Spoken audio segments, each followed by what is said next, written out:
Thanks for watching. Don't forget to like, comment, share and subscribe to Mufti Tariq Masood, famous scholar. یہ جو کہتے ہیں نا لوگ کہ پہلی بیوی میں کیا خرابی ہے، خواتین معذرت کے ساتھ پھر جو ہے اتنی اچھی بیوی مل گئی تو دوسری کیوں کر رہے ہو، تو یہ بھی فلسفہ غلط ہے. قرآن کے الفاظ کیا ہیں؟ فَانْكِحُوا مَا طَابَ لَكُم مِّنَ النِّسَاءِ، جو عورتیں تمہیں پسند آئیں ان میں سے دو دو تین تین چار چار سے کرو، یعنی چاروں پسندیدہ ہونی چاہیے، ناپسند ایک بھی، کیونکہ بیوی اگر پسند کی نہیں ہے تو انسان اس کے حقوق ادا نہیں کرتا. پھر یہ میاں بیوی کا رشتہ محبت کا رشتہ ہوتا ہے، یہ صرف کسی کا گھر بسانا نہیں ہے، اس میں محبت ہوگی تو پھر آدمی دیکھو ویسے کسی یتیم کی کفالت کر لینا انسان، یتیم کو پالنے کے الگ فضائل ہیں، یتیم بچی کو پالنے کے بھی الگ فضائل ہیں. تو نکاح میں تو اللہ نے شرط ہی پہلی کیا لگائی ہے، اس سے کرو جہاں تمہیں بولتے کیوں نہیں پسند. اب اس پر ایک اشکال ہوگا کہ پھر بدصورت عورتیں بیچاری کہاں جائیں گی، انہیں تو کوئی پسند ہی نہیں کرے گا. اس اشکال کے دو جواب ہیں. ایک بات یہ کہ آپ جس طرح کا چاہتے ہیں ضروری نہیں کہ آپ کو مل بھی جائے. پسند تو ہر آدمی کو لینڈ کروزر ہوتی ہے، لیکن چنچی کا کرایہ بھی بہت سے لوگوں کے پاس نہیں ہوتا. تو پھر ان کو اپنی پسند کا معیار کیا کرنا پڑتا ہے، بولتے کیوں نہیں بھائی. تو پہلے شیشے میں کھڑے ہو کر اپنے نین نقش کو دیکھیں، اپنے ڈیزائن کو دیکھیں، اس ڈیزائن کے حساب سے، کیونکہ آپ اگر کسی کو پسند کریں گے تو ضروری نہیں ہے کہ وہ بھی آپ کو پسند کرے. تو پھر آپ کو اپنی ڈیزائننگ کے اعتبار سے اپنے معیار پہ نیچے، جہاں اللہ نے بدصورت عورتیں پیدا کی ہیں تو اس سے بھی زیادہ بدصورت مرد بھی پیدا کی ہے اللہ تعالیٰ نے. سمجھ میں نہیں آ رہی تو رہنے دیں، ٹھیک ہے. دوسری بات یہ کہ قرآن میں یہ الفاظ نہیں ہے کہ خوبصورت عورتوں سے نکاح کرو. قرآن نے کہا جو تمہیں پسند آئیں، مناسب لگیں وہاں کرو. تو پسندیدگی کی بہت ساری وجوہات ہوتی ہیں، صرف خوبصورتی نہیں ہوتی. بعض دفعہ ایک عورت خوبصورت نہیں ہے، خاندان بہت اچھا ہے، تو آپ کو وہ اس لیے پسند آتی ہے کہ یار میرے بچے بڑے خاندانی ہو جائیں گے اس خاندان کی وجہ سے. سسرال کا اثر پڑتا ہے نا. ایک عورت شکل کی اچھی نہیں ہے، سلیقہ صفائی بہت ہے، تو یار میں سلیقے کو فوکس. جیسے حضرت جابر بن عبداللہ رضی اللہ تعالیٰ عنہ نے نکاح کیا، صحیح ہے بخاری کی حدیث ہے، انہوں نے بیوہ عورت سے نکاح کیا. تو آپ صلی اللہ علیہ وسلم نے فرمایا کہ تم کسی کنواری سے نکاح کیوں نہیں کیا؟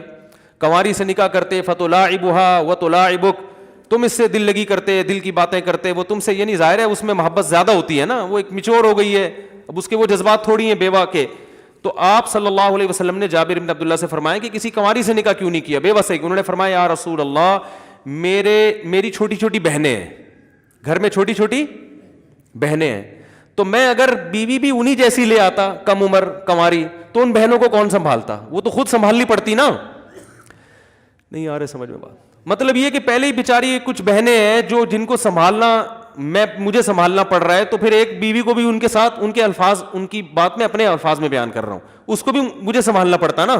تو میں نے اس لیے کسی میچور خاتون سے شادی کی ہے جو میری بہنوں کو بھی سنبھال لے. تو اس کے لیے کوئی بیوہ طلاق یافتہ ہی سنبھال پائے گی، کیونکہ چھوٹی بہنیں ہیں میری، تو ان کے لیے میں نے ایسا کیا ہے.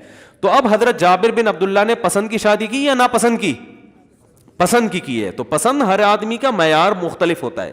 بعض دفعہ اس لیے بھی جیسے نبی صلی اللہ علیہ وسلم نے حضرت خدیجہ سے نکاح کیا ان کی شرافت کو دیکھ کر، ٹھیک ہے نا، اور اس لیے بھی کہ وہ مالدار تھیں تو نبی صلی اللہ علیہ وسلم کو مالی لحاظ سے سپورٹ کیا، انہوں نے مزاربت پہ پیسے دیے بزنس کے لیے. تو بعض دفعہ آپ اس لیے میرے ایک دوست ہیں، انہوں نے اپنی ایج کی خاتون سے نکاح کیا جن کے بچے بھی بالغ ہو چکے تھے، حالانکہ خود بالکل ینگ تھے. میں نے کہا ماشاءاللہ آپ پہلی شادی کر رہے ہو بیوہ سے اور بچے بھی اتنے بڑے بڑے. انہوں نے کہا بھائی بزنس پارٹنر ہے، یہ خاتون کیا ہے میرے ساتھ، تو نکاح میں آسانی ہوگی کہ بزنس کرنا آسان ہو جائے گا.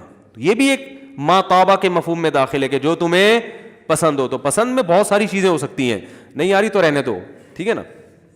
تو اس لیے صرف میں خوبصورتی داخل نہیں ہے، بہت ساری. بعض دفعہ آخرت بھی پیش نظر ہوتی ہے. آدمی اپنے خاندان کی کسی یتیم بچی سے نکاح اس لیے کر لیتا ہے کہ یار اس کا باپ نہیں ہے تو میں اس کو بیوی بنا کے گھر میں عزت کے ساتھ رکھوں گا تو شاید یہی چیز قیامت کے دن میری بخشش کا ذریعہ بن جائے. تو یہ بھی پسند میں داخل ہے. تو پسند کا مفہوم بہت وسیع ہے. اور یہ بھی داخل ہے کہ شکل اچھی ہے، بس یہ بھی داخل ہے، اس پہ بھی کوئی پابندی بولو بھائی نہیں ہے، یار وہ ویسے ہی اچھی لگ رہی ہے تو کیا کریں، کر لے بھائی تو، اگر تیرے پاس پیسے ہیں. اور اس کو بھی شرط یہ کہ ان کو بھی تو اچھا لگے، کیونکہ لوگ اتنی فون پکاتے ہیں نا. جب میں کال ٹائمنگ جب دیتا ہوں لوگوں کو تو ہر دوسرا فون یہ آ رہا ہوتا ہے میں شادی کرنا چاہتا ہوں، وہ مان نہیں رہے، مجھے بہت اچھی لگتی ہے. تو ابے تجھے اچھی لگ رہی ہے بھائی، اس کو تو اچھا نہیں لگ رہا نا. تو کہہ رہے ہیں کوئی تعویذ دیں. وہ کیوں دیں تعویذ؟ اس کو غلط آدمی اچھا لگنا شروع ہو جائے، جب اس کو نہیں لگ رہا تو نہیں لگے اس کو. تو یہ سب چیزیں زبردستی کا معاملہ اس میں میرے بھائی نہیں ہے. تو جہاں سے بات شروع ہوئی تھی میں وہاں لے کر آتا ہوں. یہ کہاں سے کہاں دیکھو ہم نکل لیے یار.